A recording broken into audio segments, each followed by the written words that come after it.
Eu não sei se em algum momento da sua vida você sentiu, mas eles pisam sobre a face dessa terra. Interessante que às vezes nós esbarramos neles e nem percebemos. Às vezes eles são aquelas pessoas que chegam no momento certo em que nós não aguardamos, eles chegam. Desde o início da Bíblia até os últimos livros da Bíblia, eles são notórios estarem ali.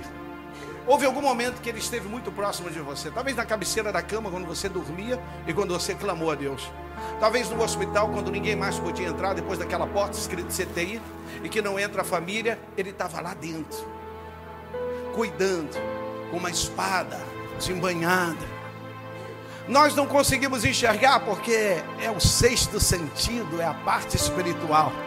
Eles abrem portas para a gente passar, colocam documentações na nossa frente, eles nos assessoram, trazendo pessoas e falando: por favor, ajuda ela, ajuda ele. Eles têm prazer em vir na nossa casa. Um dos homens que mais nos mostra no livro de Gênesis, que é um livro de princípio, saber lidar com eles, é Abraão. Abraão não podia ver um deles, que Abraão corria para a cozinha e preparava algo para sacrificar o Senhor. O anjo mal pisava próximo à casa de Abraão, Abraão já tinha preparado um sacrifício. É por isso que muitas das vezes o céu se abriu e falou assim: ei Abraão, eu vou te fazer uma grande nação. Porque Abraão sabia cuidar daquilo que vinha dos céus. Eu me lembro uma vez que eu estava no 10º andar no consulado japonês, e já estava batendo umas 4 horas da tarde. Eu precisava viajar no outro dia, se eu não me engano, para o Japão, no outro dia ou 2 dias depois, se eu não me engano. E o secretário do cônsul falou: olha, preciso escrever aqui umas coisas aqui, mas é na língua lá no Hiragana, Katakana, não sei. E eu olhei para aquele salgão enorme que tinha naquele lugar e não vi ninguém. E eu procurei, não tinha ninguém, batia quase 5 horas, falei: vou perder esse voo, não vou conseguir. E fiquei ali naquela preocupação. De repente eu vi um homem sentado numa mesa, e eu cheguei lá pertinho dele e falei: senhor, será que o senhor pode me ajudar? Eu já vi que ele tinha um olho puxado. Eu preciso muito de escrever algumas coisas aqui que eu não entendo nada. Ele olhou para mim, sorriu, pegou o papel da minha mão e começou a escrever. Me perguntava e eu respondia. E foi perguntando e eu respondendo. Pois bem, passado uns 10 minutinhos, ele me entregou, olhou para mim, deu um sorriso novamente. Eu só voltei a abraçar ele, agradecer a ele, porque é algo impossível de acontecer. Fui até o atendimento e quando entreguei, quando olhei para trás, ele não estava mais lá. Deus envia anjos. Deus envia anjos para fazer com que as portas se abram na nossa vida. Nós sentimos quando eles chegam, parece que foi o acaso ou foi sorte. Algumas pessoas dizem: teu anjo de proteção é forte. Não, não é o anjo. O teu anjo da guarda, não, não é. É o anjo do Senhor. Ele fez questão de entrar aonde estava Daniel e ficou lá dentro uma noite toda de braços cruzados. Você já viu um leão rugindo? Eu moro em Irajá, e uma vez como é que é o nome? Um circo foi para lá, né, Roberto? Meu irmão está ali. E a noite toda aquele leão rugia. A gente no condomínio ouvia aquele leão rugindo.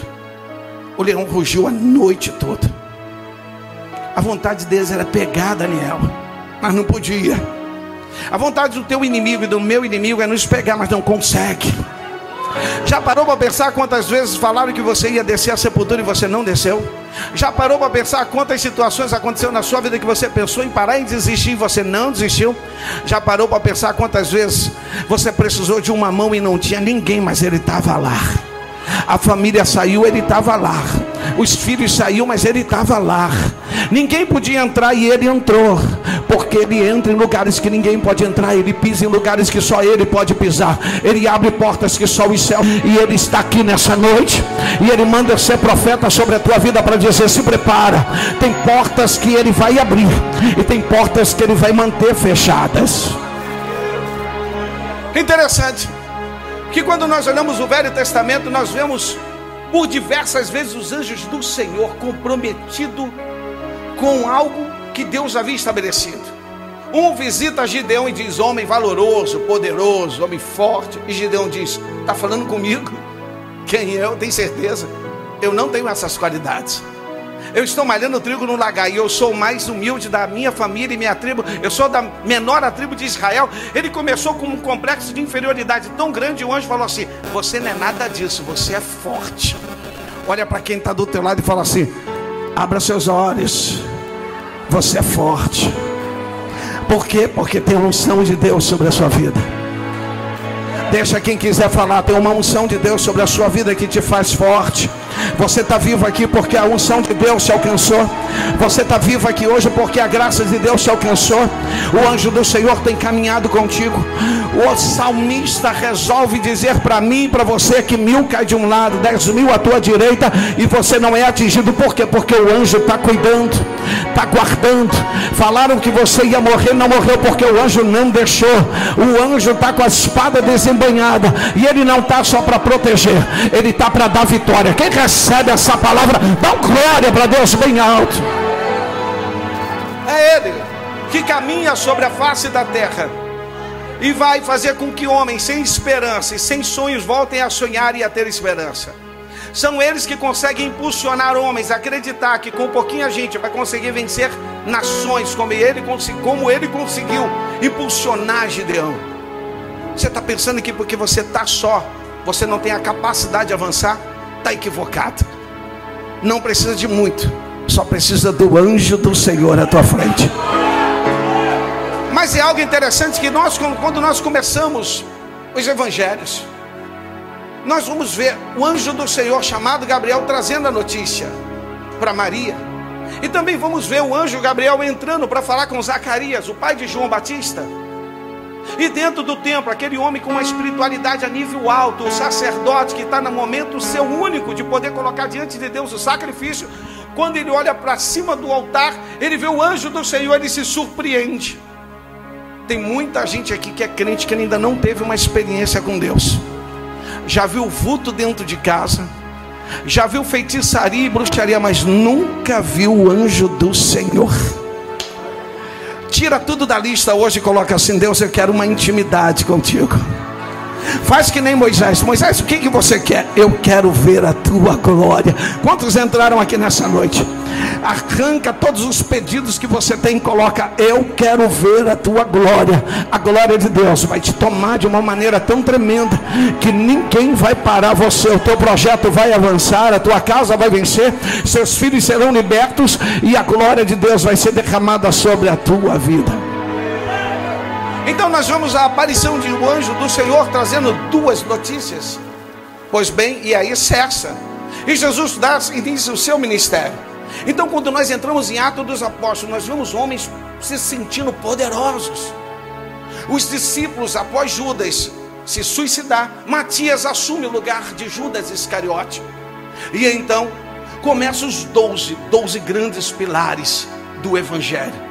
Eles estão pregando por toda a Judéia, por toda a Samaria. Eles têm uma disposição e quem olha para eles diz: não toca neles, porque eles são diferentes. Tem um negócio que desceu sobre a vida deles, que fez deles doutores, fez deles poderosos. Eles falam línguas que ninguém consegue entender. Eles oram, as pessoas andam, o cego enxerga, o paralítico anda, a sombra de um cura os enfermos. Tem algo diferente nesses 12, são colunas que ninguém consegue derrubar. Atos capítulo 1, 2, o Espírito Santo de Deus cai e a igreja vitoriosa começa a avançar. 3.000 almas. O Jordão está lotado para tantas pessoas que estão sendo batizadas, não há espaço. Os discípulos estão batizando, há uma quantidade enorme de pessoas de cuidar, e um gerenciamento, uma administração precisa ser organizada. Então ele se levanta e diz: vamos preparar 7 homens com autoridade, homens com o poder de Deus, para cuidar das viúvas e dos órfãos. O capítulo 1 e o século 1, há uma divisão de renda tremenda, há uma distribuição de renda que o rico, ele vende para dar aos pobres, e a igreja vem gerenciando uma riqueza e não permitindo faltar nada.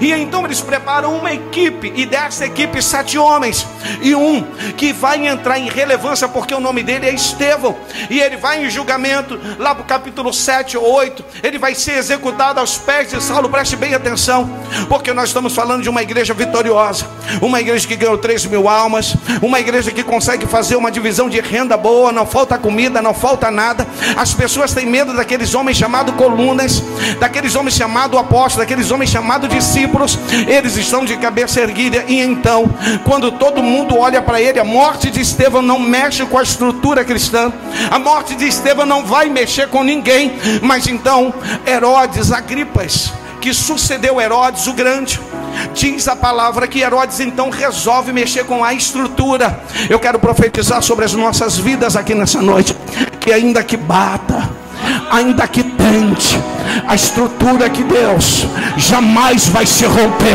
Sabe por que você está vivo aqui hoje? Porque Deus está te dando suporte. Sabe por que você está com a mão levantada dando glória a Deus aqui hoje? Porque Deus está segurando a tua mão. O anjo do Senhor está te conduzindo, o anjo do Senhor está te tomando pela mão direita e está falando: fica tranquilo, eu caminho contigo, fica contigo, eu não vou te desamparar. Acalma teu coração que eu sou o teu médico, acalma teu coração que eu sou o teu companheiro.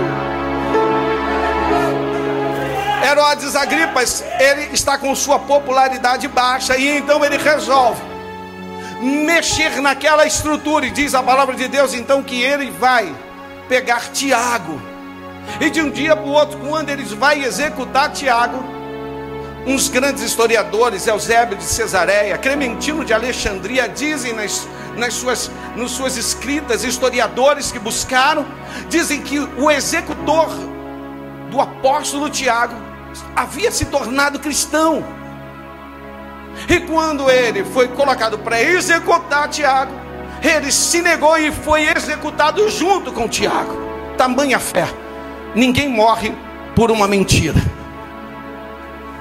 Ninguém morre por uma mentira. A espada, quando pega Tiago, e quando nós lemos os evangelhos, Tiago era aquele que participava de tudo muito especial. Pedro, Tiago e João, eles eram tão especial que quando Tiago chega próximo a Jesus e vê a autoridade que Jesus tinha de se relacionar, de socializar, de resolver as demandas, ele chega perto de Jesus junto com seu irmão João, e Tiago diz: nos torna teus braços direitos, nos faz aqui próximo a você. E diz a palavra de Deus no Evangelho de Marcos que Jesus pergunta: você está preparado para beber do cálice que eu vou beber? Você está batizado da forma que eu vou ser batizado? E eles levantaram a mão e falaram: estou junto.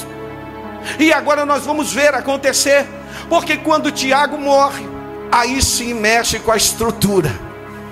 Herodes Agripas, o coração dele aquece, e ele começa a caçar pessoas como eu e você, que continuamos dobrando nossos joelhos, orando contra tudo e contra todos, que nós continuamos jejuando contra tudo e contra todos.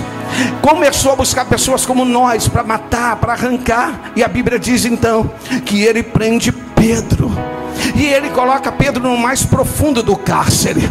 E não obstante disso, ele prefere agora não somente colocar Pedro no mais profundo do cárcere, ele coloca 4 guardas. Os guardas estão presos com as mesmas amarras das mãos, os guardas estão amarrados das mãos e das pernas. Não há como Pedro fugir, não há como Pedro escapar, não tem como fuga para Pedro. Herodes preparou para que Pedro fosse julgado pela população. Ele queria realizar um grande circo.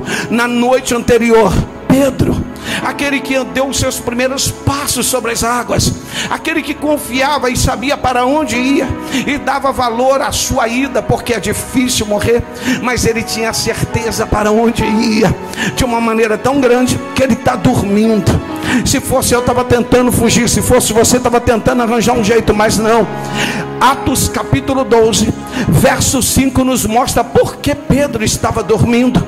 Porque o escritor de Atos capítulo 12, Atos escrito por Lucas, o Teófilo, ele resolve dizer que Pedro não está preso.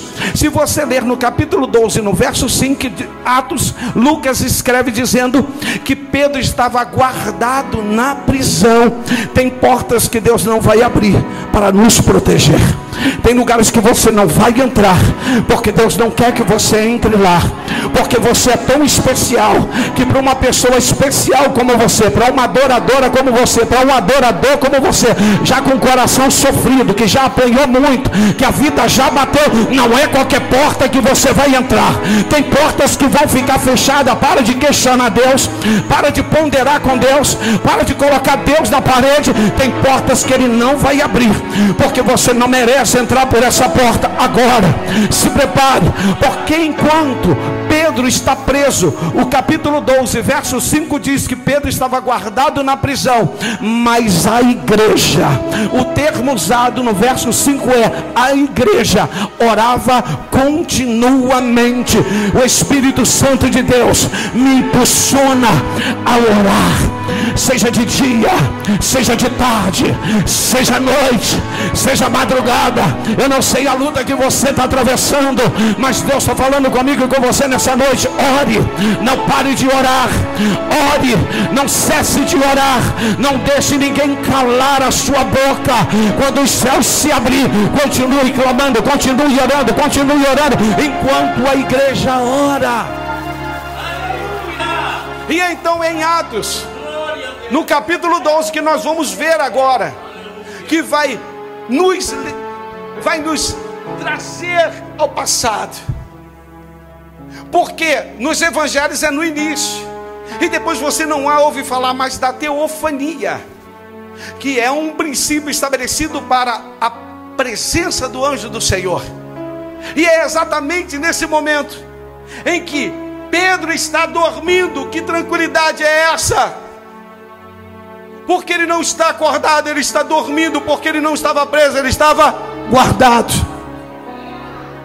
Tem portas que Deus vai abrir em um dia seguinte, tem portas que Deus vai abrir uma semana depois, mas Deus sempre vai abrir portas. Olha para quem está do teu lado e diz: Deus está abrindo portas aqui hoje. Acalma teu coração.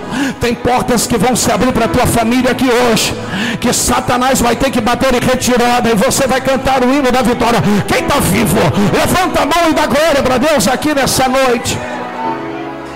A igreja orava continuamente, e então acontece algo tremendo.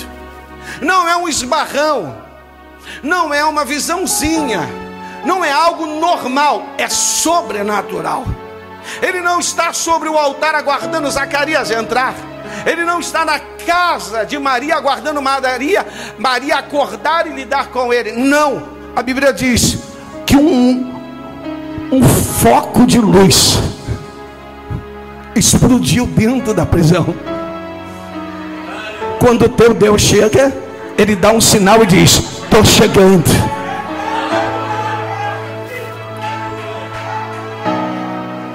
Uma luz forte dentro da prisão, no mais profundo do profundo cárcere, explode. E quem está lá? O anjo do Senhor.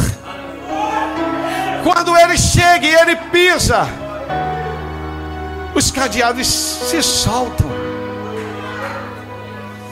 A igreja naquele exato momento ainda está orando, e o anjo do Senhor executando. A igreja está clamando e o anjo do Senhor está libertando.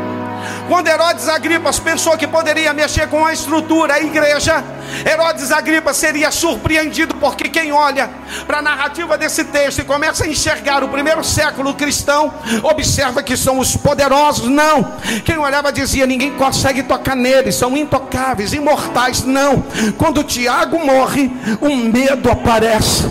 O inimigo parece que quer crescer, o inimigo parece que quer ganhar espaço. Mas queremos declarar aqui nessa noite, como igreja do Deus vivo: as portas do inferno não vão prevalecer contra a minha vida, contra a vida da sua vida, contra a sua casa, contra a minha família.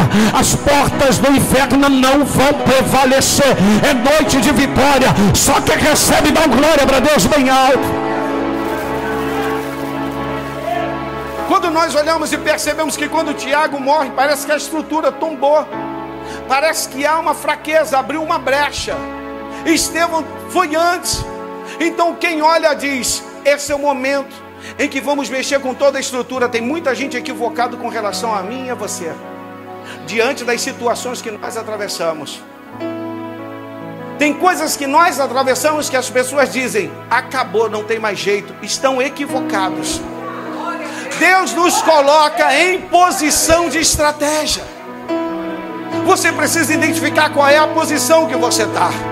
Se você está numa posição que não tem privilégio algum, se você está numa posição que foi desamparado por todos, se você está numa posição totalmente negativa, e quem está atrás de você está reclamando, é porque você está numa posição que o céu te colocou. Seja sincero comigo. Moisés conhecia o deserto como muitos, como poucos. Moisés conhecia muito o deserto. O historiador hebreus Flávio Joséfo diz que Moisés era um grande guerreiro, general dos exércitos de Faraó, que por diversas vezes a mão de Deus livrou o Egito pela poderosa mão de Moisés. Moisés não era qualquer um, e Moisés sabia exatamente o caminho que estava tomando. Moisés sabia que estava indo para um lugar, não havia saída à direita e nem à esquerda, e Faraó está observando ele indo. Faraó está olhando para ele. Tem muita gente querendo saber da nossa vida. Não, fala para quem está do teu lado. Tem muita gente querendo saber da sua vida.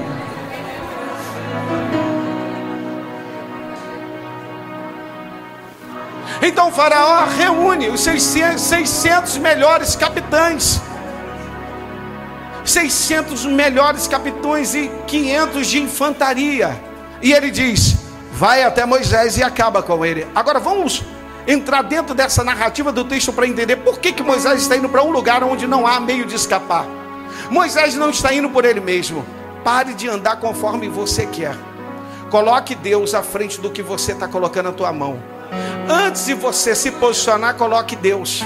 Porque quando Deus toma a frente, Deus, ele vai ser importante na minha vida e na sua vida. De que maneira, pastor? Porque aonde é minha competência eu vou fazer, mas quando chegar da parte de Deus, é competência dele o milagre. Moisés sabia, porque a Bíblia diz que quando ele sai do Egito, rapidamente a nuvem, ela vem e se coloca sobre a cabeça do povo de Deus. A nuvem representa a presença do Espírito Santo de Deus, e é ela que vai conduzir, não é Moisés que vai conduzir a nação. A nuvem, quando ela descia, mostrava a presença de Deus, e ela descia no tabernáculo, e todos olhavam e diziam: o Senhor está no tabernáculo, tratando com o sacerdote, com Moisés. E quando ela se posicionava para partir, ela dava tempo suficiente de todos prepararem suas barracas, os seus apetrechos para poder sair. Então diz a palavra de Deus que a nuvem se colocou. Não era o querer de Moisés, era a vontade de Deus.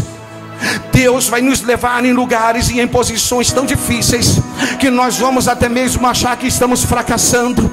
Quem estiver do nosso lado vai começar a falar: quem que trouxe a gente aqui? Para que trouxe a gente aqui? De que maneira nós estamos aqui? Será que você não conhecia que não ia dar certo? Será que você não entendia que para cá não vai dar certo? É por isso que há trechos da Bíblia que Deus se resolve se revelar em versículos pequenos, mas com palavras poderosas. Deus olha para Moisés e diz: Moisés, manda esse povo se calar, porque eu, o Senhor, pelejarei por vós. Diante do mar vermelho não tem saída para a direita, não tem saída para a esquerda, mas é uma posição de estratégia. Olha para quem está do teu lado e diz: está preocupado com o quê? Está triste porque está tudo dando errado, não tem saída? Você está numa posição de estratégia. Quem te levou lá foi os céus, quem te levou até lá foi Deus. Essa porta que Deus abre, ninguém vai fechar. Acalma teu coração, continua andando debaixo da nuvem, deixa Deus te conduzir pela mão, deixa Deus, porque no momento certo em que todos acharem que você está perdendo, os céus vai se abrir e o mar também vai ter que se abrir. Cadê o glória para Deus aqui nessa noite? Quando nós olhamos para os primeiros capítulos de Atos dos Apóstolos, nós vemos uma igreja poderosa. Mas quando vemos Tiago partindo, mexe com a estrutura. Os intocáveis foram tocados. Aqueles que todos olhavam e diziam imortal. E Tiago era aquele que acompanhava Jesus. Pedro, Tiago e João. Tiago, e agora? Como é que vai ser? É por isso que vai ter situações na minha vida e na sua vida, que durante um período da nossa vida a gente vai ter que aprender e administrar os momentos difíceis. Porque vai chegar uma hora que o inimigo vai pensar que tem tanta força contra nós, que ele tem tanta legalidade em nós, que Deus vai vir no mais profundo do cárcere, aonde ninguém pode ir lá te acudir. Olha aí para quem está do teu lado e fala assim: aonde Deus me leva, você não pode ir, mas Ele vai. E quando Ele pisa, as cadeias começam a se quebrar. Tem cadeias se quebrando aqui hoje. Eu posso ouvir as cadeias sendo quebradas, pessoas sendo libertas, famílias inteiras sendo libertas, projetos que estavam engavetados, Deus está libertando. Deus está libertando homens, Deus está libertando mulheres que não estão nem aqui. O poderoso Deus está pisando sobre a face da terra. Ele não mandou o anjo, Ele mesmo veio pisar no meio da igreja dele, veio de encontro aos nossos anseios, de encontro às nossas necessidades. Ele veio para dizer que a tua preocupação não preocupa Ele, que o teu medo não mexe com Ele, e que Ele vai pisar nessa terra com força, com espada desembanhada. Tem vitória de Deus para a nossa vida. Quem crê, levanta a mão e dá glória para Deus. Eles aguardavam para julgar Pedro em praça pública, para desonrar, mas a igreja orava. E Pedro estava dormindo. E o anjo do Senhor desce, os cadeados se quebram. Olha para quem está do teu lado e fala assim: creia, está se quebrando hoje. Meu Deus, é muito forte. Tem pessoas sendo libertas aqui da bebida, do vício, Deus vai libertar cocaína, maconha, cigarro, bebida alcoólica. Deus não, é só Coca-Cola e Fanta. Deus vai te libertar aqui hoje. Deus vai libertar, porque quando Deus começar a trabalhar na tua vida, a tua casa vai sentar à mesa contigo, vai florir a tua mesa, porque o Senhor vai colocar aqueles que estão distantes, vai trazer para perto. Sabe, quando o inimigo pensa que ganhou força e que os intocáveis foram tocados, o anjo do Senhor desce e diz: Satanás, não dá para parar esse povo. E as cadeias quebram. E então ele diz: bota a sua roupa, Pedro. Meu Deus, que coisa linda, né? Pedro está acordando ainda, está meio, né? Pedro, coloca suas sandálias, Pedro, e vem comigo. Passa pela primeira guarda. Ninguém faz nada. Oh, aleluia. Eles passam por dois tipos de guardas, mas os dois guardas, espiritualmente falando, para mim, eu só vejo uma coisa: são pessoas que não querem nos ver vencer. São pessoas que estão lutando de todas as maneiras e tentando puxar a gente para trás. São pessoas que estão lançando palavras negativas contra a nossa vida. São pessoas que perderam o primeiro amor dentro do coração. São pessoas que não sabem lidar com uma pessoa com uma ansiedade. São pessoas que não sabem lidar com pessoas em processo depressivo, que nem os médicos estão conseguindo lidar, porque as faculdades mentais saem do lugar e ninguém consegue entender como uma pessoa tão boa mentalmente de repente mudou. Precisa do meu abraço, precisa do seu abraço. Precisa de pessoas novamente que olhem com compaixão para quem está sentado do teu lado. A igreja sou eu e você. Se você na sua casa orar por quem está sentado do teu lado, as cadeias vão quebrar. Se você continuar orando somente pela sua família, eu não sei o que vai acontecer, mas se você começar a orar pelos de fora, Deus vai abençoar a sua casa. Jó começou a orar pelos seus amigos e Deus começou a converter a mudança na vida de Jó. Às vezes há uma necessidade de nós orarmos por alguém, para Deus fazer algo dentro da nossa casa.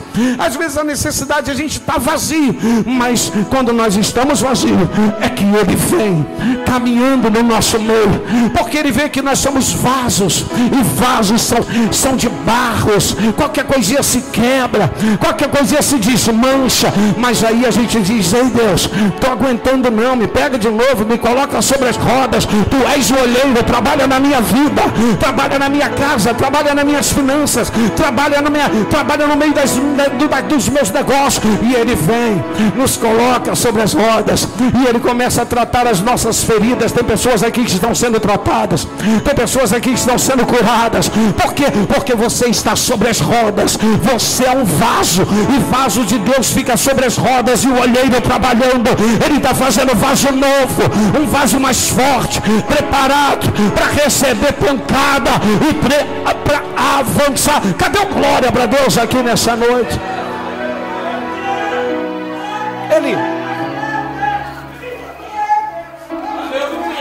São pessoas que estão ali para tentar impedir o que Deus quer fazer na tua vida. Eles querem impedir, mas o anjo não deixa ninguém fazer nada. Ele passa pela primeira quantidade de guarda, ninguém faz nada. E quando ele passa pela segunda, ninguém faz nada. E quando ele olha para a porta principal da cadeia, meu Deus, a porta está aberta. O que Deus começou a realizar no mais profundo do cárcere estava impactando no início de tudo. Deus tem uma metodologia de trabalho que não dá para definir. Imagine você que Pedro acorda, mas nenhum guarda acorda. Que os cadeados que prendiam Pedro se quebram, mas os demais presos não se quebram. Tem coisas que Deus só trata comigo e com você. Já parou para pensar? Naquela madrugada que você vai dobrar o joelho e falar, e ele começa a tratar com você. Já parou para pensar, você dirigindo o carro e você sente ele sentando do lado.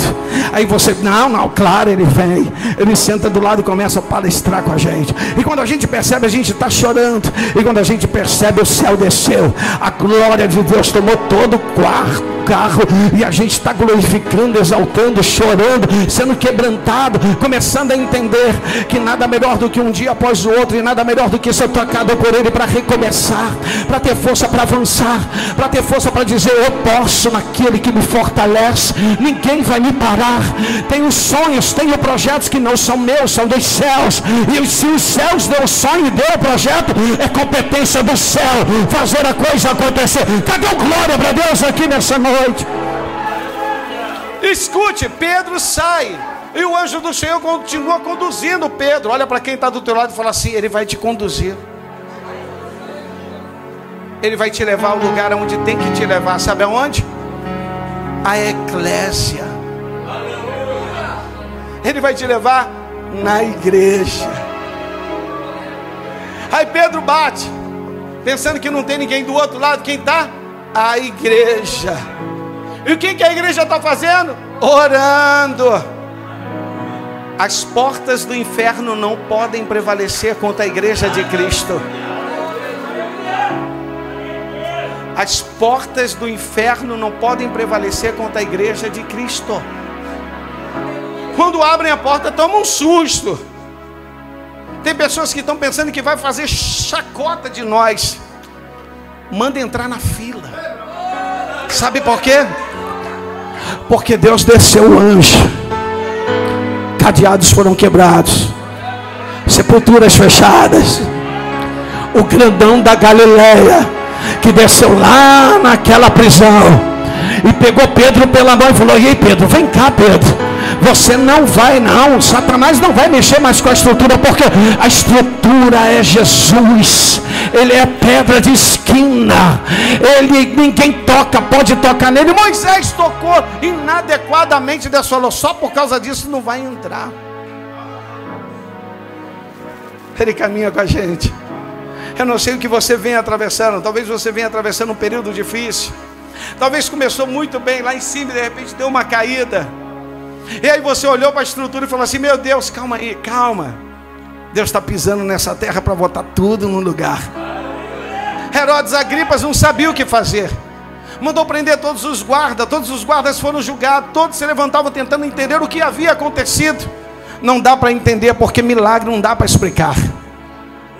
Não tem como explicar um milagre que vem do céu. Por isso que você está aqui nessa noite, e eu profetizo que tem um milagre de Deus para as nossas vidas. Olha para quem está do teu lado e fala assim: o anjo do Senhor quebrou cadeados. Tem milagre, tem cura, tem renovo, tem restauração. Cadê o glória para Deus? Adore a Deus, adore a Deus. Eles continuam pisando sobre a face da terra, eles continuam caminhando conosco, eles continuam nos guardando. Eles não são a segurança do grande Donald Trump, não, eles não são a segurança do presidente Lula, mas eles nos protegem de coisas tão tremendas. Nem você percebeu, mas enviaram tantos dardos inflamados contra a tua vida hoje. Palavras foram lançadas como seta sobre a tua vida, mas Deus colocou um escudo em você. O anjo do Senhor falou assim: nela ninguém toca, nele ninguém toca. Por quê? Porque escolhido meu, amada minha, eu estou fazendo passar pelo processo, mas eu vou descer nessa terra e vou dar vitória, vou dar vitória, vou dar vitória. É só uma posição de estratégia.